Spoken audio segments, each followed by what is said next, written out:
안녕하십니까, 박정호입니다. 네, 이번 방송은 한국조선해양에 대해서 이야기해보는 시간 가져올까 합니다. 영상 하단에 좋아요 한 번씩 눌러주시고 이야기 시작해보도록 하겠습니다.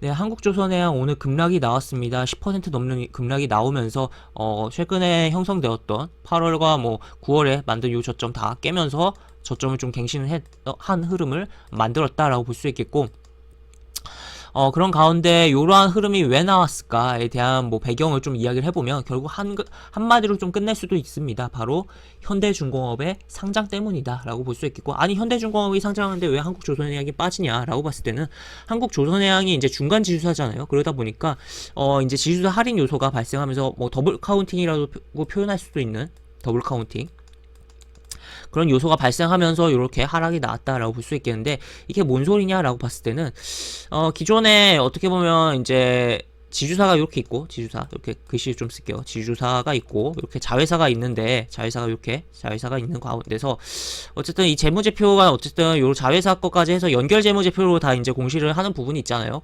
그런 가운데서 이 자회사가 상장이 안 돼 있으면 이 자회사에 대한 가치까지도 다 땡겨와서 이제 지주사가 평가를 받고 주가가 움직이는 부분이 있어요. 재무제표도 연결 재무제표로 진행되는 부분이다 보니까.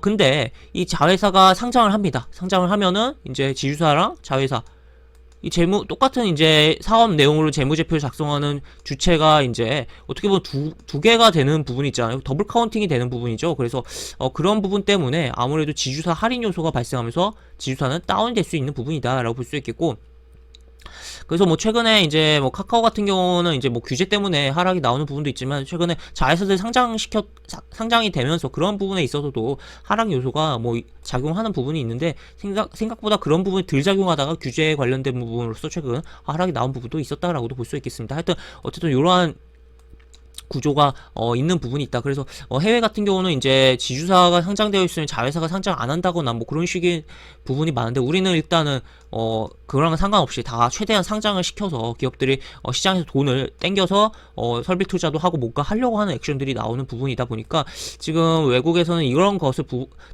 또 우리나라의 코리안 디스카운트라고 해서 지정학적 리스크에 대한 부분이 이 북한에 대한 그런 지정학적 리스크와 별개로 추가적으로 새롭게 생기는 부분이 이러한 더블 카운팅 요소가 되는 거 아니냐라는 그런 시각도 존재한다라고도 볼 수 있겠습니다. 그래서 그런 부분인데, 어쨌든 이제 그렇게 이제 상장이 이렇게 되면은 특히나 덩치 큰 종목이 상장을 해서 시장에 들어오면은 또 시장에 대한 영향력도 생각을 해볼 수가 있겠어요. 그래서 오늘 오전 같은 경우는 외국인이 선물을 계속적으로 매도를 쳤습니다. 물론 마감으로 오후로 갈수록 매수를 하면서 순매도 했던 걸 다 걷어들이고 추가로 순매수까지 했는데, 그러한 부분도 결국 현대중공업의 상장이 물론 카카오뱅크나 크래프톤에 비하면은 덩치가 좀 스몰하다고 하긴 그렇지만, 어쨌든 작긴 했지만 어쨌든 그러한 영향이 시장 전체에도 존재를 했던 오늘 하루였다라는 것도 생각을 해볼 수가 있겠습니다. 그래서 이러한 부분으로서 한국조선해양 하락이 나왔다.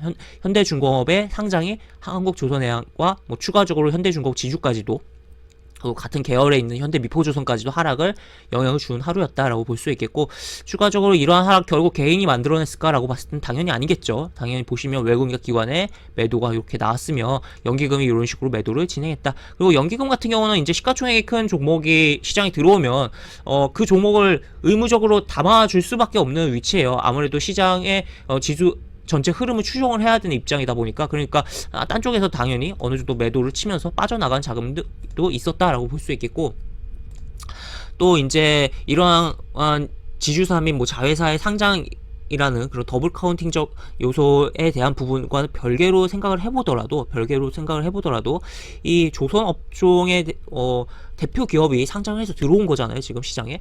그렇다 보면 그런 쪽에 투자하고 있던 자금이 당연히 요렇게 있다가 요렇게 이동을 하는 흐름이 당연히 발생을 할 수 있는 여지가 있다는 거죠. 그렇기 때문에 이렇게 매도가 찍혔다라고도 볼 수 있겠고, 추가로 이러한 매도에 더불어서 이제 추가로 공매도까지 치면서 상방에 대한 벽은 반등에 대한 벽은 굉장히 막히면서 매도까지 쏟아지니까 당연히 이렇게 급락이 연출된 하루였다라고 볼 수 있겠습니다. 그래서 이런 식이고, 살짝 현대중공업이라든지 다른 종목들도 같이 보면, 현대중공업 지주 먼저 볼까요? 지주도 이런 식으로 급락이 나왔고, 매도가 이렇게 외국인 기관의 연기금 이렇게 매도가 나왔으며, 여기서도 공매도가 대폭적으로 증가하진 않았는데 그래도 어쨌든 이런 식으로 비중이 잡혔다라고 볼 수 있겠고, 또 현대미포조선도 같은 이제 그룹 계열이니까 같이 이런 식으로, 여기는 이제 보험 쪽은 좀 샀네요, 투신이랑. 근데 여기서도 역시나 연기금 매도했고 외국인 매도했고, 그리고 여기도 공매도가 증가했다라는 거 체크해 볼 수 있겠고,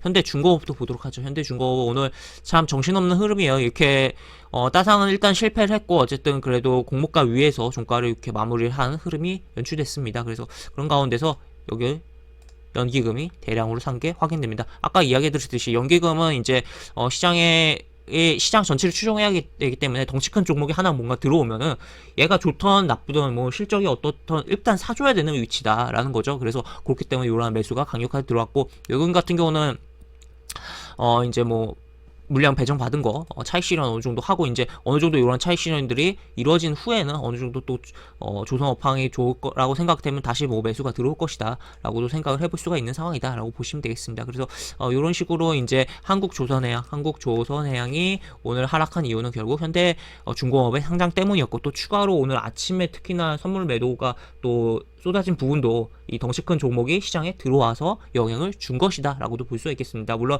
중국의 헝다그룹 이슈도 있고 여러 가지 부분도 있긴 하지만 이런 시장적 포인트가 있다라고 볼 수 있겠고, 최근에 이제 크래프톤 상장할 때도 그러한 흐름이 굉장히 크게 나왔던 증시였다라고도 체크를 해볼 수가 있겠습니다. 그래서 결론은 한국조선해양 하락 이유, 그리고 또 다른 현대중공업 지주, 그리고 현대미포조선까지도 하락 이유는 현대중공업의 상장 때문이었다 라고 정리를 해보시면 될 것 같습니다. 이렇게 볼 수 있겠고, 영상 하단에 보시면 설명과 댓글 부분에 동일한 링크가 들어갑니다. 이 링크 타고 들어오시면 제가 운영하는 무료 카톡방으로 입장을 하실 수가 있고, 입장하실 여러가지 장중 시황 관련 코멘트, 속보 관련된 부분 여러가지 부분도 올려드릴 부분이 있으니까 이 부분 참고하시면 주식하시는 데 많은 도움이 되지 않을까 싶습니다. 또 이쪽으로 입장이 어려우신 분께서는 이쪽으로 접수해 주시면 입장 도와드리는 부분이 있으니까 이 부분도 참고해 보시기 바랍니다.